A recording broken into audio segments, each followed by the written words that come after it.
கரூர் கூட்ட நெரிசல் சம்பவம் தொடர்பாக தவிக கட்சியின் பொதுச் செயலாளர் புஸ்ஸி ஆனந்த் மீது காவல்துறை வழக்கு பதிவு செய்திருக்கிறது.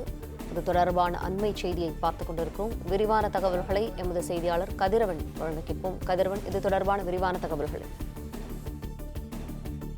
கரூரில் தவிக தலைவர் விஜய் அவர்கள் நேற்று பிரச்சாரம் மேற்கொண்ட போது கூட்ட நெரிசலில் சிக்கி 39 பேர் பலியானார்கள்.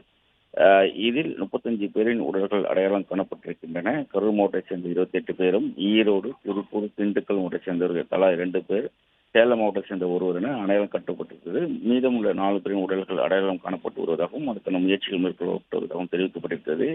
இந்த சம்பவம் தொடர்பாக காவல்துறையினர் வழக்குகள் பதிவு செய்யப்பட்டிருக்கிறது. 4 பிரிவின் கீழ் வழக்கு பதிவு செய்யப்பட்டிருக்கிறது. நேற்று கரூர் மேற்கு மாவட்ட செயலர் மதியழகன் மீது மட்டும் இந்த வழக்குகள் பதிவு செய்யப்பட்டதாக தெரிவிக்கப்பட்ட நிலையில் தற்பொழுது கூடுதலாக பொதுச் செயலாளர் இருக்கக்கூடிய புஸ்ஸி ஆனந்த் மற்றும் CPR நிர்மல்குமார் உள்ளிட்ட சிலர் மீது வழக்குகள் பதிவு செய்யப்பட்டிருப்பதாகவும் தகவல்கள் கிடைக்கப்பட்டிருக்கின்றன. கரூர் நகர காவல் நிலையம் சார்பாக இந்த வழக்குகள் பதிவு செய்யப்பட்டிருக்கிறது. BNS சட்டப்பிரிவு 105 படி கொலைக்கு சமம் இல்லாத குற்றமற்ற கொலைக்கான தண்டனை என்ற ஒரு சட்டப்பிரிவிலும், அதே போல BNS சட்டப்பிரிவு 110 குற்றமற்ற கொலை முயற்சி என்ற ஒரு சட்டப்பிரிவு, ஒரு BNS சட்டப்பிரிவு 125 மனித உயிருக்கு ஆபத்தை ஏற்படுத்தும் அலட்சிய செயல்களுக்கான தண்டனை உள்ளிட்ட சட்டப்பிரிவு மற்றும் BNS பிரிவு சட்டப்பிரிவு 223 பொது அதிகாரியின் உத்தரவுக்கு கீழ்ப்படியாமை குற்றமாக்கப்படுகிறது உள்ளிட்ட சட்டப்பிரிவின் கீழ் வழக்குகள் பதிவு செய்யப்பட்டிருக்கிறது.